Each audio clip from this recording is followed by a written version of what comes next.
Oh, me neither. Me neither.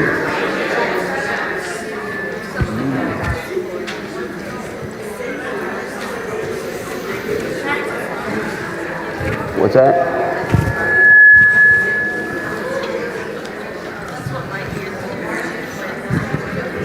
I do actually.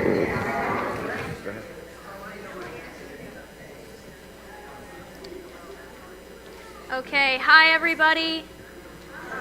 For those who know me, my name's Lauren. For those who don't know me, my name's Lauren. I work in the Wellness Center with Rob. My name is Rob. I've seen and met many of you, and it's great to see you here, and it's good to see some new faces too. So we were taking a little bet as to how many people were going to show up. And I was so wrong. I'm just blown away. I said 15 people.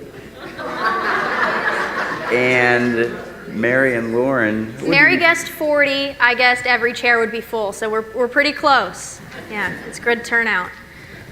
So we are hoping to educate you on some things you might not be aware of, things that could potentially slow down the aging process and slow down the loss of muscle that does come with aging. So each and every one of you has a note sheet on your chair. That's something you can take home with you. Just kind of the main points are outlined on there. So without further ado, we're going to get started. Okay, so use it or lose it. So more than 1 in 4 U.S. adults engage in physical activity or some form of exercise on a regular basis. So 25% of us, we can count on 25% of us exercise or garden or do some sort of physical activity. If a person does not exercise his or her physical body, you're more likely to lose strength, stamina, endurance. And it's important to note that physical activity is not just important for our physical body, but also our mental well-being.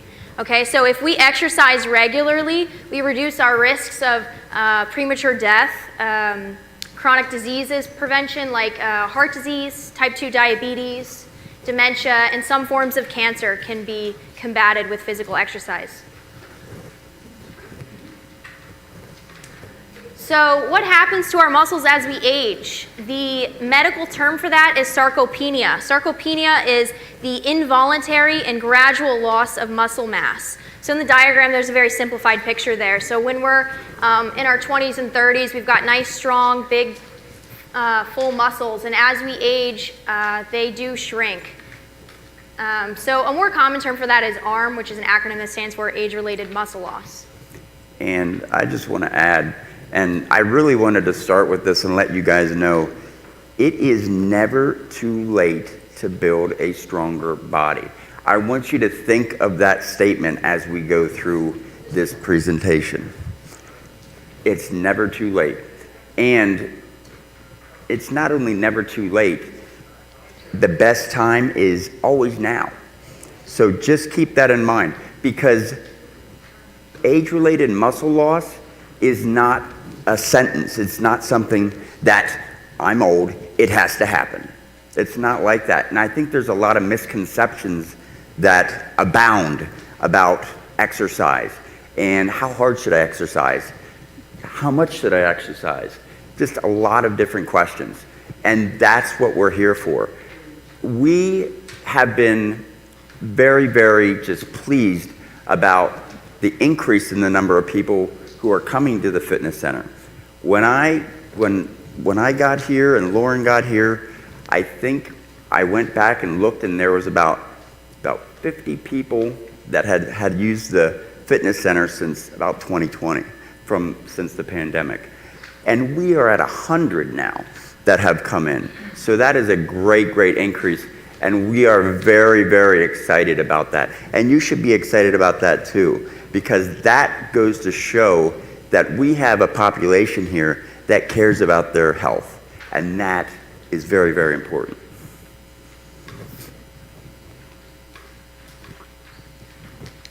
So what can be done to preserve our muscles as we age? If you have questions about your diet, I am fully free to discuss that with you at any point in time. You can just stop by. But on a more simplified level, eating more protein is really important. Our muscles rely on protein, especially after a workout, to rebuild themselves. Okay, because when we work out and we're in the lengthened position of any exercise, we are making micro tears to our muscle, and that protein repairs those tears to build a stronger and bigger muscle. Some forms of protein, some of the best ones are chicken, turkey, fish, and yogurt. Red meat is good in moderation. Eggs are good. They should never be your main source of protein, though. Beans are also great sources of protein if you're on a vegetarian or a paleo diet. Resistance train. Resistance training is super, super important, not only for our muscles, but for our bone density. Okay, we need to lift weights in order to have strong bones. Putting that pressure on our bones makes them stronger. And I'm going to jump in real quick. Yep. So, age-related muscle loss, it's research-backed, some of these things that we're going to tell you today. It's just not me and Lauren coming up with things and trying to sell it to you. This is proven, it's scientific. And I'm just going to read a few things that really struck me from the research that, I was even encouraged by. And it makes me more invested in what I do because I know it can make a difference. So one thing is that low muscle strength and mass is a consistent predictor of mortality, cognitive function, and joint degeneration. You can build muscle strength and joint integrity in as little as 2 days per week. Getting into the fitness center 2 days per week is enough to make a difference. Strength training slows down and could even halt muscular atrophy. And again, this goes right back to what we started with. It's never too late to build a stronger body. Okay, so when it comes to resistance training, you want to aim for at least 2 to 3 30-minute sessions per week. Okay, local community classes like the ones that Rob and I or Mary offer in the Wellness Center are great ways to get started. Also, one-on-one personal training, Rob and I and even Mary are available at your disposal to start a program, work towards your goals, whether it be balance, you want to tone your arms, whatever it is, we're there for you. Increasing your omega-3s. Omega-3s are found in fish, walnuts, avocados, chia seeds, flax seeds, lots of nuts. Omega-3s are very important. They work alongside our proteins for protein synthesis. They help repair our muscles after a long workout or physically demanding activity. Vitamin D levels. Sun exposure is a great way to get your vitamin D in. As we age, it becomes the less better option out of sun exposure and vitamin D. Vitamin D is probably your best bet. You want to take a supplement for that. Okay, vitamin D also increases our mood. It'll make us more happy people. Okay, walking increases your mobility and enhances blood flow. Taking a 10-minute walk throughout the day, maybe you're on a movie marathon, you're watching every Harry Potter movie, that's great, that's awesome, I love Harry Potter, but get up every once in a while, take a walk around your house or your room, down the hallway. That can help maintain our muscle mass as well. Walking, it's one of the simplest things to do, and it's one of the most effective things to do. 20 minutes a day walking can significantly assist you in not just physical well-being, but mental well-being, mental health. And that's a big component that people sometimes don't really realize, is that physical health is something that helps mental health. They go hand in hand. You will feel better. Go ahead, Lynn. Okay, coordination and reducing our fall risk. Rob just recently is starting a class here in August, I believe August 16th. That's at 10 o'clock, right? Correct. He's going to be doing a balance builders class. You want to tell him about that? So, fall prevention is something that is very, very important, and it's very, very important to me. It should be very, very important to you as well. A fall has significant psychological effects as well. it can really, really set you back. It can hurt your confidence, and it can pretty much make you very, very scared to do things. So that being the case, Balance Builders is going to introduce you to exercises and different modalities. And when I say modalities, if you look up here, I know you can't see this, but modalities are what you can use to exercise, whether it be free weights, cables, kettlebells, stability balls, all sorts of different things. And the Balance Builders is an awareness program as well, just creating awareness. Because if you're aware that your balance can improve, then that's a good start. And I think there's misconceptions about what is possible as you age. It is possible to become better balanced. Some people tend to think just because I'm aging and I'm older, I can't improve anything. I can't improve my balance. I can't improve my strength. I just got to accept it. You don't have to accept it. It is something that you can do. You can do something about it. So just keep that in mind. And Balance Builders will give you the tools to do that, and I hope to see you there. If you're interested in Balance Builders, stop in the Wellness Center. We have a sign-up sheet, okay? Let's talk about it. So coordination is the ability to execute smooth, accurate, and controlled movements, or the ability to select the right muscles at the right time and the right intensity to achieve the proper action. Coordination is very necessary to perform simple and complex tasks such as walking, cleaning, climbing stairs, dancing, you name it. How can we improve our coordination? So, walking heel to toe, this is some people's least favorite exercise, but we have a line in the gym, we can help you with this. So walking heel to toe, okay? That can help improve our balance and our coordination. Another thing, single limb stance with arm, that's standing on one leg with an arm raised for as long as you can on each side. Marching in place. That also teaches us proper walking mechanics. Back leg raises, you can use a bar for support, but raising the leg back behind you throws off your center of balance. Tossing a ball back and forth.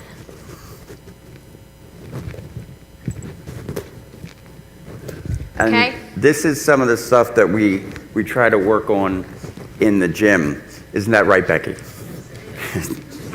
So single leg exercises, working on a single leg is a great way to help you with your balance. But, you know, when you come in, we just don't say, okay, get on one leg, here you go. You know, that's not what happens. We work up to it. So it is a process. Go ahead.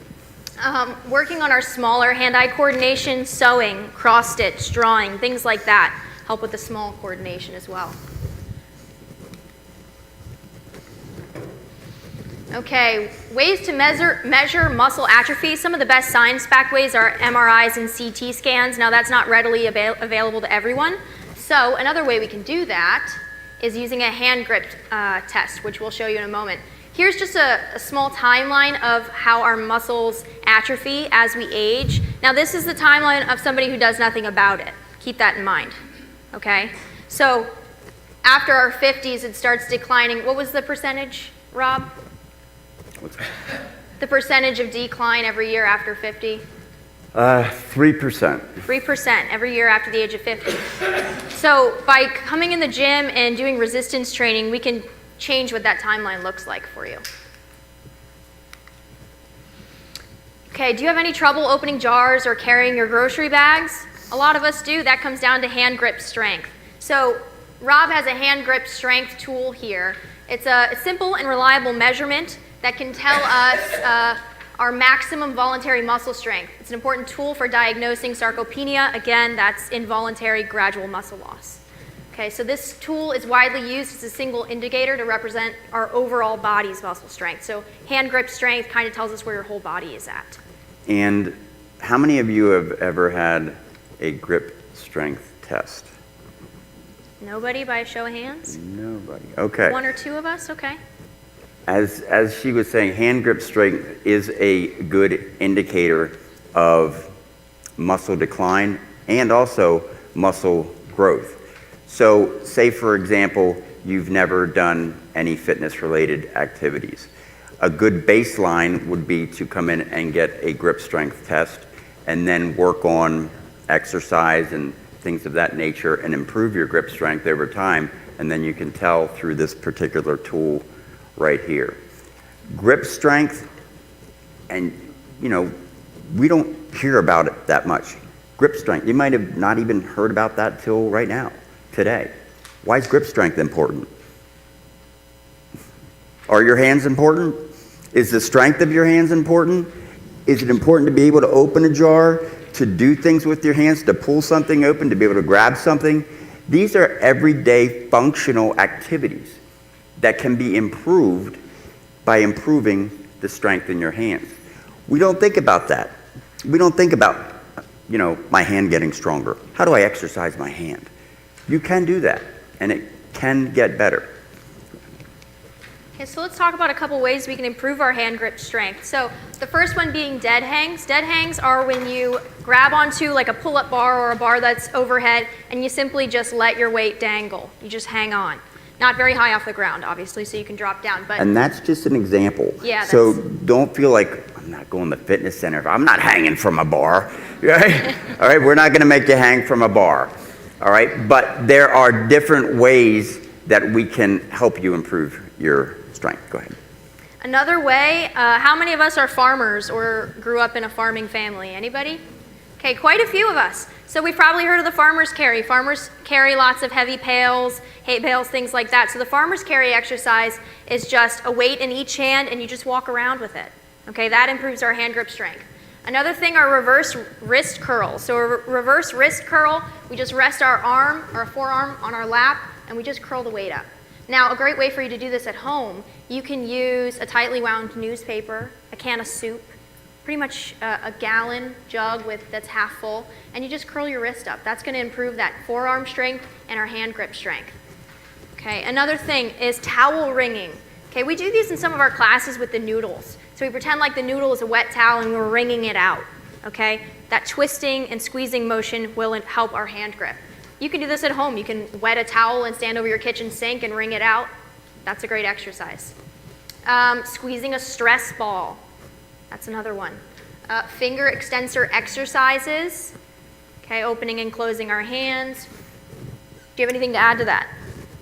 Yes, in the seated class that I do, we really focus on joints, flexibility, posture, range of motion.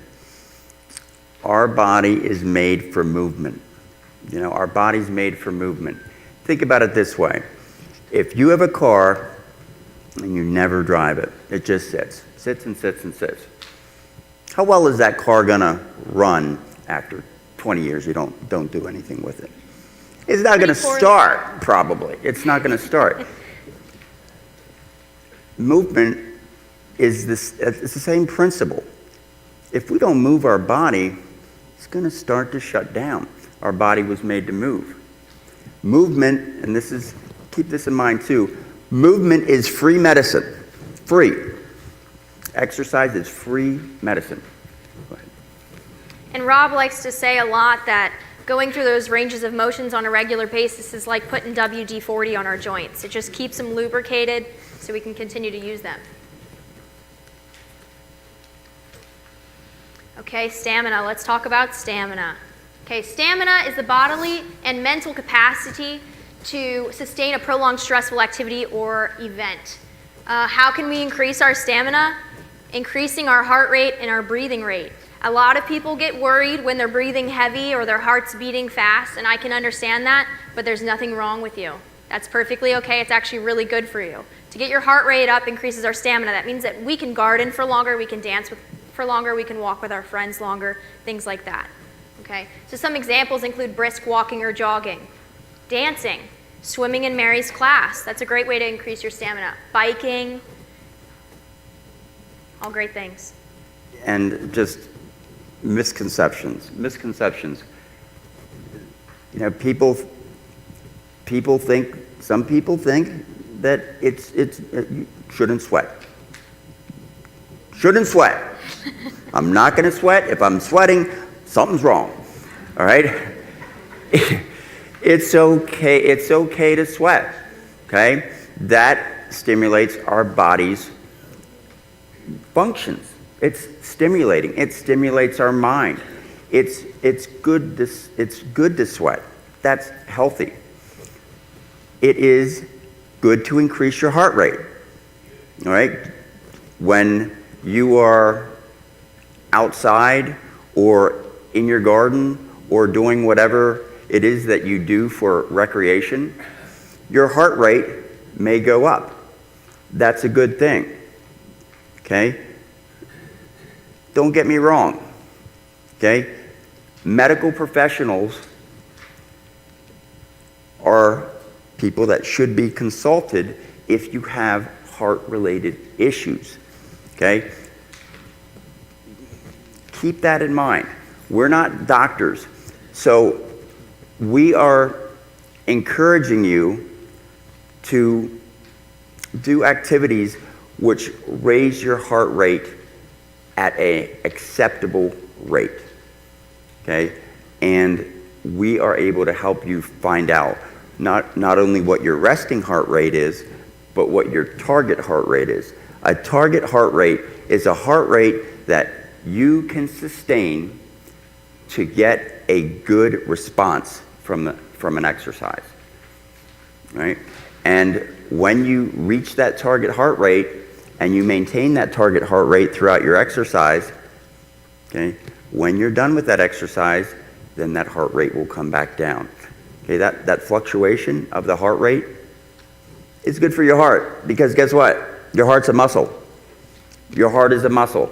So it likes to move. It pumps blood. It sustains life. Our heart, that's the most important muscle. Okay? And we work our heart through cardiovascular activities like walking. Another thing to note is that all of the cardio equipment here at the Wellness Center has heart rate monitors built in, so you can track your heart rate when you first get on, and then when you're about to get off, you can see how much it's increased during that activity. And a lot of us like to joke in my Move and Improve class that sweat is your fat crying. So when you get your heart rate up to the point that you are sweating, you are burning a plethora of calories, okay? So if weight loss is your goal, you need to get your heart rate up and you need to sweat. Okay, let's talk about walking speed. I know people think walking is great, right? But the speed at which we're walking is also very important, okay? Slower walking speed. Our walking speed naturally declines as we age, and this happens for everyone. However, slow walking speed is a consistent risk factor for disability, cognitive impairment, institutionalization, falls, and death. Why is our walking speed important? So I found this really interesting study. The study was conducted with 78,000 people. The study shows that walking at a brisk pace for about 30 minutes a day led to a reduced risk for heart disease, cancer, dementia, and death. Compared that group to a group of people who also walked 30 minutes a day, but they walked a lot slower. They didn't have the same outcomes. Okay, so just by increasing the speed at which you walk, you're reducing these risk factors for yourself. So how can we become a faster walker? We can take shorter strides. So have any of you guys done track and field before? Did you guys run track in high school? Yeah, so if you are a sprinter, you know it's not about the length of your strides. It's simply about bringing your knees up and taking shorter strides. That's how we walk faster. Okay? You want to push off on your toes after each step. Maintaining good posture. Okay, we don't want to be hunched over. We want to try and roll our shoulders back, push off on our toes, and bring our knees up. Bend your arms. Bending our arms as we walk increases our momentum, making it easier to walk faster. Squeezing your glutes and engaging your core. That also just goes hand in hand with good posture. I'm going to take a moment and talk about glutes and your core. Now, some of you may be thinking, I don't even know what a glute is. All right? A glute is basically your butt. Okay? The glute is your butt. And glutes and your core, and when I say core, many of you might think right here, you know, your abs. that's not your only part of your core. Your core is a tube. It goes around your whole body. That's your core. Your hips, your abdomen, right here, your lower back. All that is your core. All that can be strengthened. All that can be improved. Its endurance can be improved. And that is something that we see a lot too. Stamina, endurance is low.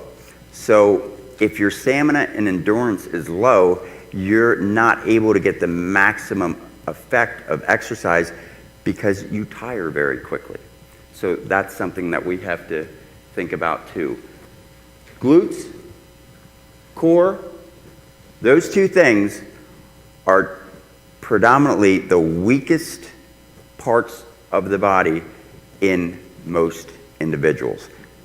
And, ironically, they're the most important in order to maintain posture and functional activities like we're talking about today. Go ahead.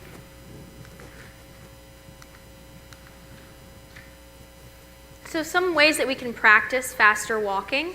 A treadmill. The treadmill is a great tool for monitoring our speed when we're walking. The treadmill allows you to manually increase the speed. That way you can track how fast you're going. What that means is, if I'm starting now as a slow walker who wants to increase my walking speed, I'll probably get on and go at 0.7 speed. That's just a slow walking pace. That's pretty average. And then as the time goes on, we can increase it 0.1 at a time, 0.1 at a time, until we're at a comfortable 1.5 or even 3.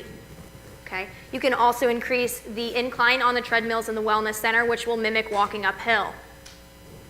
Stepping to the beat of a metronome. If any of us have been in a band class before or played an instrument, we know what a metronome is. So one way you can do this, you can practice this at home. You can go on YouTube and type in metronome, pick a beat that works for you, and march in place to the beat of that metronome. And then soon you'll be able to increase the speed that you can walk at using that tool. So marching in place, like I said, to the metronome, or just without a metronome. Practice your proper walking mechanics. Bring your knees up, push off on your toes, use your arms, standing nice and tall. And we have a walking club that you could also join. You know, base your pace off of the people in the group. That'd be a good activity to get started in. Balance. Why is balance so critical as we age? Well, balance is so important for seniors because it can minimize their risk for falls, which is one of the top factors for hospitalizations. So as we know, we've all met somebody that's fallen or have fallen ourselves. It's pretty scary. Like he said earlier, it puts a damper on our confidence. It makes us afraid to go out and walk again without our walker and things like that. So balance is very important. And if you're interested in increasing your balance, Balance Builders, come sign up in the Wellness Center. What can we do to improve our balance? Standing on one foot for 30 seconds on each side. Okay. You can stand near, all of the hallways are lined with a railing. I take a lot of the people that I train out into the hallway and they just hover their hand over the railing so it's there if you need it. But just try and balance on one foot for 30 seconds and switch sides. Walking heel to toe for 20 steps. Going from sitting to standing without using our hands. Okay. A lot of times we push off of the chair with our hands to stand up. Practicing using your hands to swing up for momentum, or holding your hands in front of your chest to stand up, putting all that strength in your legs. Doing heel raises, so that's going up onto our toes, also known as calf raises. And practicing yoga. There's also a yoga class starting. If you're interested, you can come sign up in the Wellness Center. That starts August 16th. It'll be twice a month at 9 a.m. And these are all things that we do in the fitness center. And there's many of you out there who we have done these particular things with. I just want to jump back to the treadmill. The treadmill is a great tool. Now, it doesn't beat going outside, breathing fresh air, and walking. But the thing with the treadmill is that you are able to go on the treadmill before you start and get your resting heart rate. Okay? Then you can set a desired speed. You can set a desired incline. So there are variables that you can control. That helps you realize what your target heart rate is. And as I said before, that target heart rate is very important because that's what you want to maintain to get the best physiological response. I've taken a few people on the treadmill as just a way to get comfortable with walking without a guardrail. And it's monitored, it's controlled, and it definitely does help. So thank you for listening. If you guys have any questions for Rob or I, we are always available in the Wellness Center during normal working hours to answer those questions for you. If you'd like to set up or schedule a one-on-one appointment and become a regular client, we're also available to do that. Just come in with your calendar and we'll schedule you in.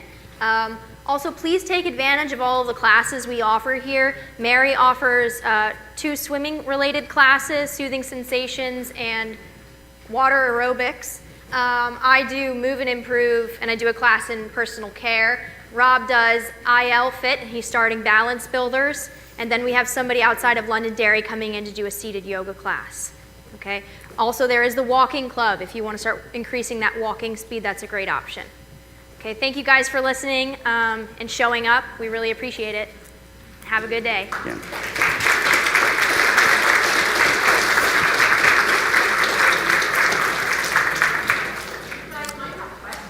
Yeah, is there Yes, any questions please. you guys Do you would have like any us to questions? answer now? Let's go.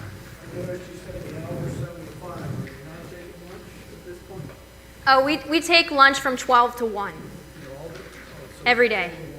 Yeah. Yes. Yes, all of these classes should be listed on the calendar or the newsletter that comes out. We also, if we're announcing a new class, we'll put a sign up right across from Sandy's desk out there, or I sometimes will put flyers out on the tables where the newspapers are. Okay? Any other questions? And just in closing, just how we started, I just want to emphasize, we want to re-emphasize, it's never too late to build a stronger body. It's okay to sweat. It's okay for your heart rate to increase. It's okay to lift heavier weights because what's called load training is one of the best ways to preserve joint health, connective tissue health like ligaments and tendons, because we're putting stress on them. This is good, it's good stress, because when we stress our body, then it heals and it becomes stronger. So it's never too late to build a stronger body. Yes. Why is it so cold in the exercise room? That's a great question. We and need more hear that a people lot. in there to heat it up. Yeah. So we keep it nice and cool in the wellness center because as soon as you walk in, it's cold. As soon as you start exercising and you start sweating, you'll appreciate that air conditioning. Okay? Supposed to sweat when you exercise. You still will. If you're working hard enough, you'll still sweat. We just don't want you to overheat. Any other questions? Yes. What advantage is the volleyball thing, or is that just for fun? Water volleyball. It's a great upper body exercise, and it'll get your heart rate up, and it's a lot of fun. So if I forgot to mention that, but water volleyball is every Thursday from 2 to 3. It is so much fun. Yeah, we got a couple people in here that do it. It's a blast. They're giggling and laughing the whole time. They pick on each other. It's so fun to just witness it. Gets a little rowdy, gets a little loud. I have to go in there and say, settle down, kids. But- Rick does water volleyball also. Rick is the ball boy. So if you'd like to join us. It's fun to go watch. Yes. You can also watch it. If you're not sure if you'll fit into that group of people or that's the sport for you, you can come and watch too. I like to watch it. It's very entertaining. It is also not a hard volleyball. It is inflatable. Yeah. It's like a beach ball. It's Yeah. full of air, so it's pretty easy to hit. Okay, any other questions? Yes.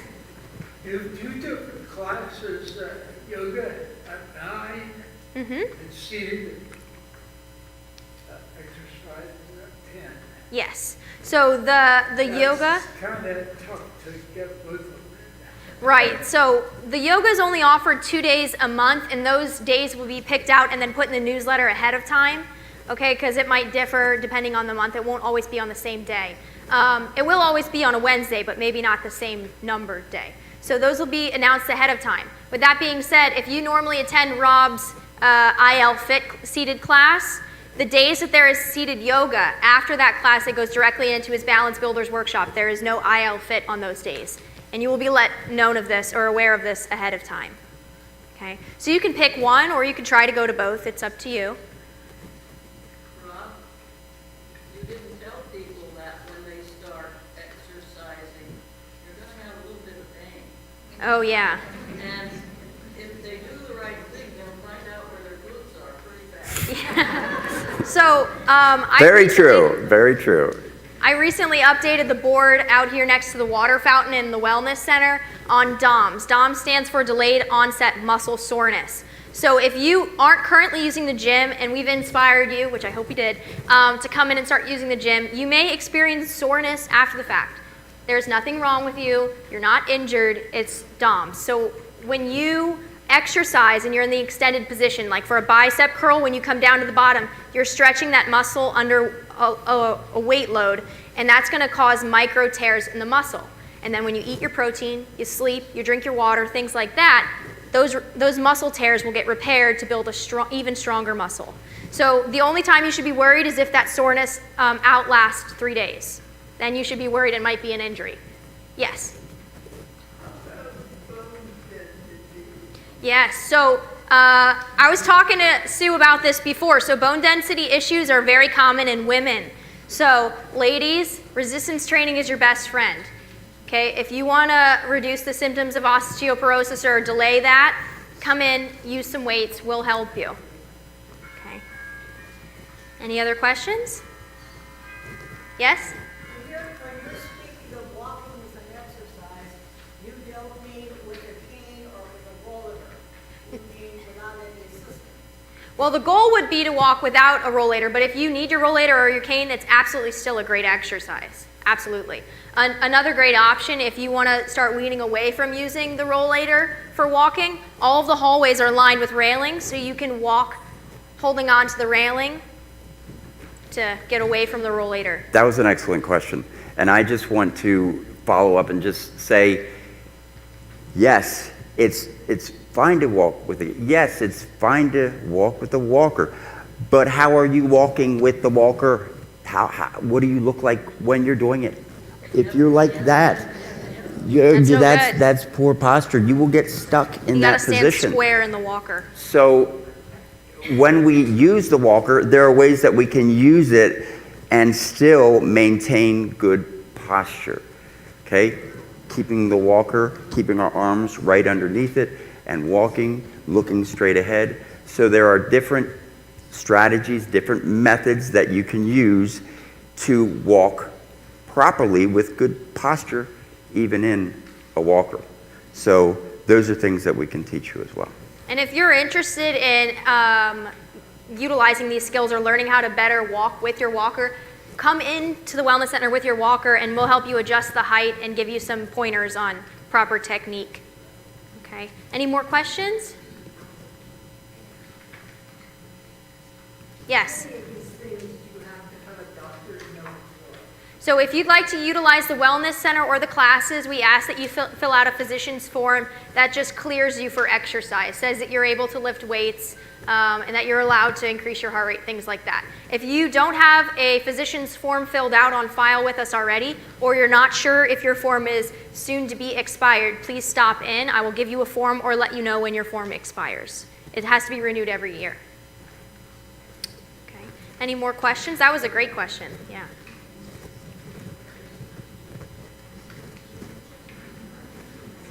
Yes. Yeah, so the IL Fit class is a completely seated exercise class. The yoga will, for the most part, be a seated class. And if you are interested in coming into the Wellness Center and you're not comfortable with walking from machine to machine, I can take you to the studio and we can do a whole complete seated exercise. That is perfectly fine, and there are a lot of great things that you can do while still in the seated position. So, any more questions?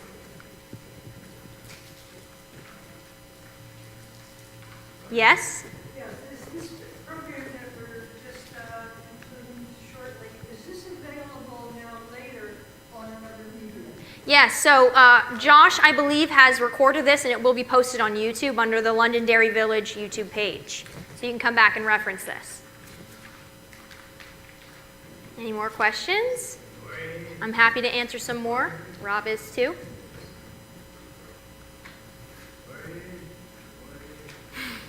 It's never too late to build a stronger body. Thank you. You were paying attention today. You know what they say, when a teacher says something more than once, it's going to be on the test. I'd like to also say that one of the hardest things about incorporating exercise in your routine is making it a habit. Okay, so Rob and I try to make that easier by becoming your friend when you're in the Wellness Center, because then you'll want to come see us, whether it's to exercise or not. So just give us a chance. We're very friendly. Any other questions? And also, please let your friends, other people in the community know about the fitness center. I still think there's 600 some people here. And I said there's about 100 that have used the fitness room and our resources. So we'd like to see that improve. So help a neighbor out and say, hey, they have some good stuff going on there.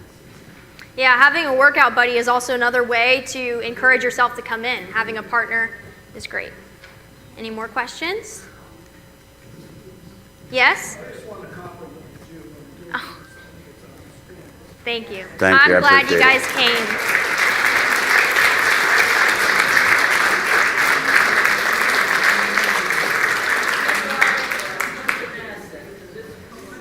Thank you, Jean.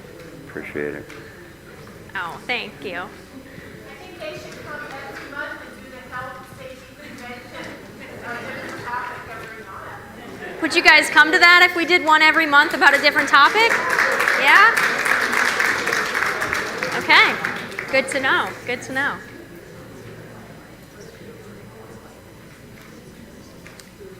Any more questions? All right, well, if you think of any more questions, please stop in. We'd be happy to answer them for you. I hope you guys have a great day, and again, thanks for coming out. Thanks for coming.